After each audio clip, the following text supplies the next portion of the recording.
Hi everyone, and welcome to my Amorphage tech video. In this video I'll be going over some of the options you can throw into your Amorphage deck that I didn't include in my deck profile. So to begin with, we have Winged Dragon Grass Sphere Mode and Lava Golem.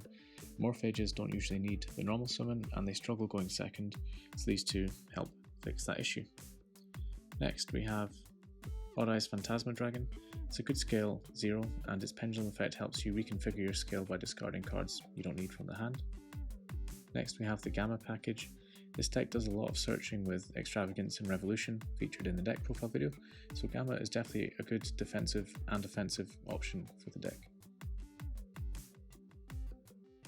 Next we have Dimension Shifter. This is a great blowout card for the deck. We really don't need the extra deck too much and is a small price to pay for stopping your opponent if you're having to go second, but going first it can really tighten the screw on your opponent. But that being said, going first you could probably just set up an Amorphage Goliath, so I would recommend if you do want to run Shifter that it's used as a side deck card for going second. Next we have the Rocket Tracer and Quick Launch package. We play a lot of level 4s that we can normal summon in this deck, so running this package opens up avenues for some Xyz plays or some Synchro plays. It's worth noting that if you normal summon your level 4 Amorphages, they don't lock you out of extra deck summoning, they need to be Pendulum summoned, so you can even normal summon in Amorphage, then special summon special summon Tracer with Quick Launch, and you can then go on some plays from there, and then you can recover your Amorphage monster by summoning it back from the extra deck as well. Then we've got Dark Worm, Gate Zero, and Foolish Burial.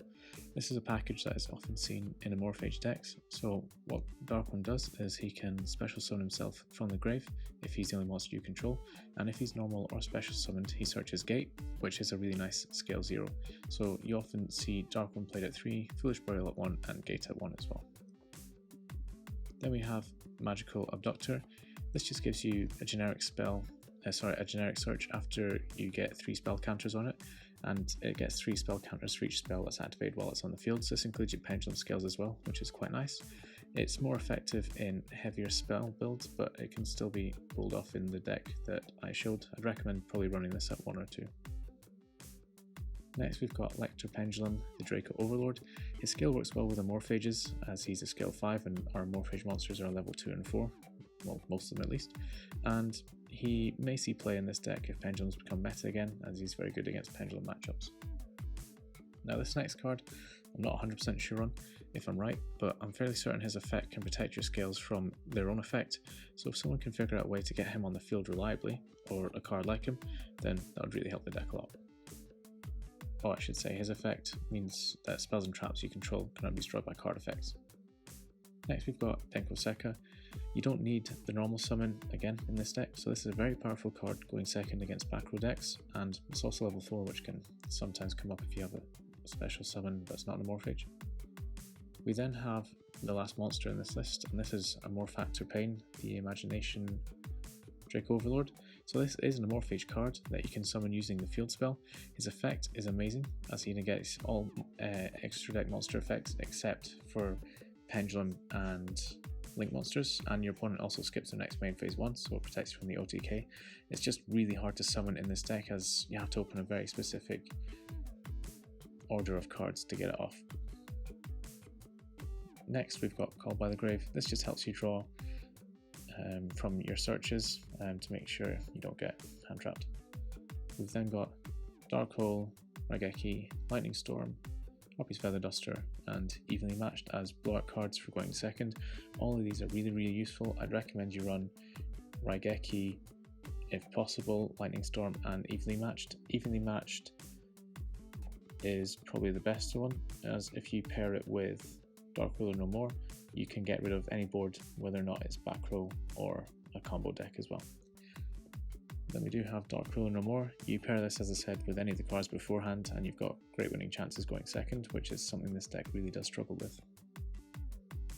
Then we have Nadir Servant.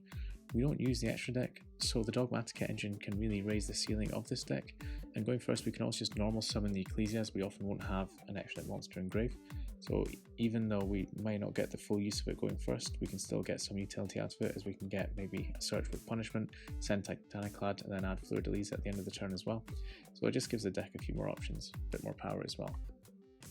Next we have Pendulum Paradox. and Pendulum Treasure. These are generic Pendulum support cards that do have their uses. Treasure is probably the better of the two, as it is less situational and can get you what you need going first.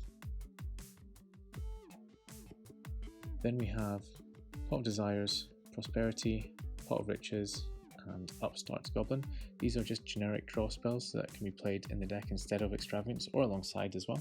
Prosperity is easily the best option here, as it can grab you potentially any card you want going first. So if you need a particular card for a certain matchup, say you want to negate lots of spells but you haven't opened up the Amorphage that negates the spells, you can use Prosperity to dig into your deck, banishing 6 cards from the extra deck because it really doesn't matter, and yeah, just adds a lot of consistency going first. We then have Triple Tactics Talent. It's just a really good card for going second, helps us play into boards or draw more cards, and also going first if we get hand trapped, then we can use it to either rip a card from our opponent's hand, but most likely we're going to use it to draw more so we can really set up an oppressive board. Then we have Ties of the Brethren. This is a decent card for swarming the board with Amorphages to help keep your scales up. So you special summon monsters that have the same level and the same type and attribute, but with different names from the deck. So pretty decent card for helping keep your scales up. It does have a drawback that you pay 2,000 life points and you also cannot special summon monsters for the rest of the turn, but it doesn't really matter if we're going first and setting up some really good scales. Then we have Wavering Eyes. Its second effect can be okay if your scales are going to go as you control the monsters, but it is very situational, so I just thought I'd put it in here as I have seen it in a few decks, so just make people aware maybe there's a better way to apply this. Lastly, we have Amorphage Lysis. I don't think this card is needed in an Amorphage deck. It's not a terrible card, but if you do want to run it, I'd say you probably want to run it at 1, as running it at more than that means you might end up bricking quite a bit. Because it is a bit of a brick, it doesn't really add much to your hand. Its search effect isn't as good as the Amorphage spells either, plus you can trigger its effect in the standby phase when you tribute, but then the Amorphage you scale after also destroys itself if you don't have something to tribute it for. So I wasn't aware of this when I first started playing the deck, and I think maybe a few Amorphage players aren't as well, which is why it is seen in a lot of Amorphage decks. But yeah, its recovery just isn't that great, and it's a bit slow being a trap card because you can't really use it turn 1. And then we go on to the extra deck, which is, as you can expect, not that great. We've got Intis for Dogmatica matchup, but also if we run Nadir Serpent, we can send it off that, helps us going second. Heartland Draco, this can be good in time, because if you control faceless spells, which you almost always will, this guy cannot be targeted for attacks, and he can attack directly if you detach material. Then we've got Heretic's Feel of Heavenly Spheres. We can make this in certain hands if we special summon, say, a Dark Worm and then normal summon another dragon, and then we can use them to bounce an opponent's card and then summon out an Amorphage ourselves and keep our scales alive, for example. So this is actually an extra monster that you might see more often than other ones in Amorphages, I guess. Next is Mrs. Radiant.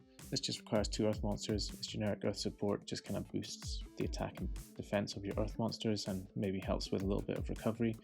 You probably won't see it that often, but its link arrows are nice as well, so if you can get it set up and get those monsters back out, then it's actually a very good board. And lastly, we've got Cyphering Lordomega. This is for your Dogmatica engine, but it's also for your Gamma as well. So if you summon Gamma in your own turn, you can go into an Omega and rip a card from your opponent's hand and just kind of, slowly tighten the screw. Now, hopefully this has given you some good ideas for building your own version of the deck, and please let me know if I've left anything out, because it's always great finding out new cards that I can run in this deck. But yeah, thank you very much for watching, and I'll see you guys in the next one.